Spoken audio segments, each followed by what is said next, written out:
Hi అండి. ఇప్పుడు మనుషులు ఎలా ఉన్నారంటే, ఏదో మత గ్రంథంలో చెప్పారు, నీకు ఇతరులు ఏది చేస్తే నీకు ఇష్టం ఉండదో, నువ్వు బాధపడతావో అది ఇతరులకు చెయ్యకు అని. అది ఎలా ఉపయోగించుకుంటున్నారంటే మనోళ్ళు, మనకి ఏ మాట అంటే మనల్కి ఏది చేస్తే మనం బాధపడుతున్నామో టెస్ట్ చేసుకొని, సెల్ఫ్ టెస్ట్ లాగా ఆ మాట అవతల వాళ్ళని అంటున్నారు, లేదా ఆ పని అవతల వాళ్ళకి చేస్తున్నారు.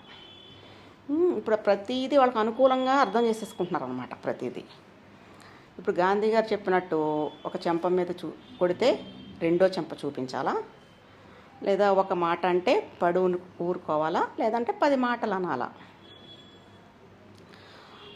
నా ఉద్దేశం ప్రకారం ఈ రెండు అక్కర్లేదండి. ఒక చెంప మీద కొడితే మన చెంప ఇంకో చెంప చూపించక్కర్లేదు, 10 మాటలు అనక్కర్లేదు. కానీ చెంప పెట్టులాగా వాళ్ళకి రిటార్ట్ అయితే ఇవ్వాలి. ఇది వరకు రోజులు వేరండి. గాంధీ గారి రోజులు వేరు, అప్పుడు పరిస్థితులు వేరు, అప్పుడు మనుషులు వేరు. ఇప్పుడు స్పీడ్ యుగంలో మనల్ని బాధ పెట్టిన విషయం కూడా వాళ్ళు గమనించట్లేదు, మర్చిపోతున్నారు మరుక్షణం. కాబట్టి మనం తప్పనిసరిగా గుర్తు చేయాలి.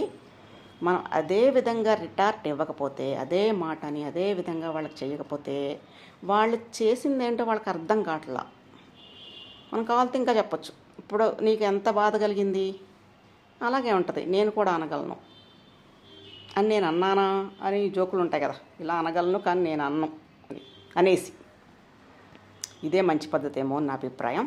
ఎందుకంటే వాళ్ళ తప్పు వాళ్ళకి తెలియాలి. తెలిస్తే ఇంకొకసారి అటువంటి తప్పు చేయకుండా ఉంటారు. రోజులు మారుతున్నాయి, మనం కూడా మారాలి. మన ఏజ్ వాళ్ళు పాత పద్ధతులను పట్టుకుని చాలామంది బాధపడుతున్నారు. అక్కర్లేదు, వాళ్ళ తప్పు ఏంటో వాళ్ళకి తెలియజెప్పి, అవసరమైతే ఒక్క చెంప మీద కొట్టినప్పుడు కనీసం ఒక చెంప మీదైనా మనం కొడితేనే వాళ్ళకి ఆ నొప్పి ఏంటో తెలుస్తుంది. అవునంటారా కాదంటారా?